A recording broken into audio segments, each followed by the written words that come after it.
definitsioone. Aga mismoodi nad teevad, kas nad on andnud nagu tagasidet, kas nad lihtsalt loevad, otsivad nende mehaaniliselt välja või nad ikkagi saavad aru? Ei, nad kõigepealt, ma ütlesin nii nagu on, et loevad selle läbi, me tegime tunnis tegin paar näidist, tegid ilusti ära ja siis ütlesime, et ülejäänud on see, et lihtsalt nüüd... Aga kas nad on neid definitsioone, kas sa oled lasknud neil ühesõnaga oma sõnadega seletada? Ma olen teinud niimoodi, et lihtsalt kõigepealt olen lasknud neil lihtsalt, et nad vaatavad, näiteks keegi loeb selle ette ja siis lasevad näiteks mingi tunni lõpus küsin, et nüüd... Aha, sa oled teinud sellist asja, jah? Et nad oma mis on mingi takti mõõt, et seletage oma sõnadega ära, mis on, jah? Aga ma ütlengi, et põhimõtteliselt ma tulevikus tahan, et on lihtsalt niimoodi, et ma näitan ära nüüd siin on need definitsioonid, on niimoodi, kodus loete, teete, saate seal harjutada, pärast kontrollida oma teadmisi ja tunnis me selles mõttes enam väga selle peale aega raiskame. Kas sul need genereeruvad harjutused, ühesõnaga see süsteem on inimestel selge, et seal tagasisidet tulevad ja saadavad sulle drive ja sul on drive'is tegelikult need ülemad. Minul ei ole keegi öelnud, et ei saa aru. Ja ütleme, seal on ikkagi sul on nagu see süsteem, et genereeruvatega ainukene asi, mis seal võib-olla muutuv väärtus on aeg, et ühesõnaga need peavad olema kõik veatud. Et sa ei võta vastu ühtegi vigast sooritust. Mul on see, et ma näen ära ju. Et nad saadavad mul ainult sellised, kus mis on veatud ikka, jah.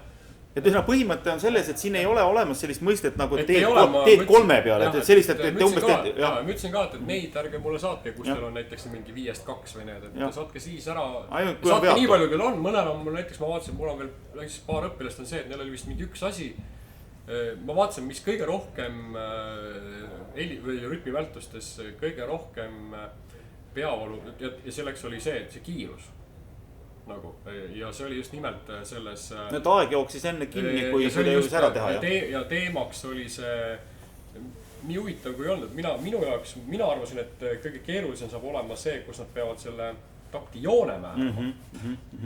Aga tegelikult takti mõõdu määramine. Oli keerulisem. Oli kõige see, mis umbes 6 õpilasel aeg, et ei jõudnud.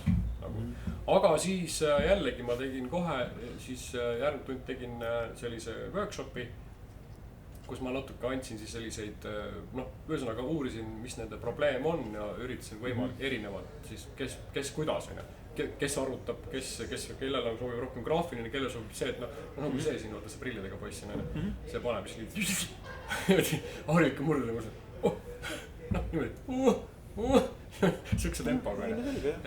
Ega nendel inimestel, ma arvan, selles asjas praegu ei tohiks ju teoreetiliselt olla ühtegi sellist, sest ühesõnaga... Igatahes pärast seda tundi need õpilased ütlesid selge. Rohkem pole keegi kiuksunud ja nad tegid ära. Et lihtsalt oli vaja natukene lisaselgitust teha. Aga see on loogiline, ega see kohe ühe plaksuga ka ei tule. Ja muuseas üks neist oli muusikakooli taustaga tüdruk. Muuseas. Järelikult see muusikakoolis on ka mingi... Tahagi öelda, et ei tule. Seal on mingi läbi kõhunaha, mingi õpetamine kuskil algklassides ja need põhiasjad jäävad ilmselt natuke nagu sellised segaseks seal. Väga äge tüdruk, kes ju Volli neid kooris laulab ja siin lauluvõistlustel paneb ja kõik. Ja hästi, ta oli mul eelmine aasta ka oli ansamblit teinud, aga väga kihvt. Siuke lähed kohe laval. Ei no vaata, lastemuusikakooli häda võib-olla see, et hakatakse ikkagi suht noorelt õppima ja seal jäävad nagu tegelikult õpitakse nagu enne, kui sul on matemaatikas. Tema plaanib ikkagi jätkata ikkagi muusika valdkonnas õpinguid. Mis täpselt see selgub veel. Aga jah, et selles mõttes... Mis kell sul järgmine rüht tuleb nüüd? 12, mis ta on siis 10. Oota, ega me sööma ei jõua praegu näiteks? Mul nüüd vist läheb natuke kiireks juba. Ma jääme hiljaks. Okei. Aga järgmine vahetund on... Täpselt otsa, jah. Võiks pead kohe minema. Ja. Sest praegu seal on tihe värk ka. See on see kõige põhimõte. Võtame veel peale juurde.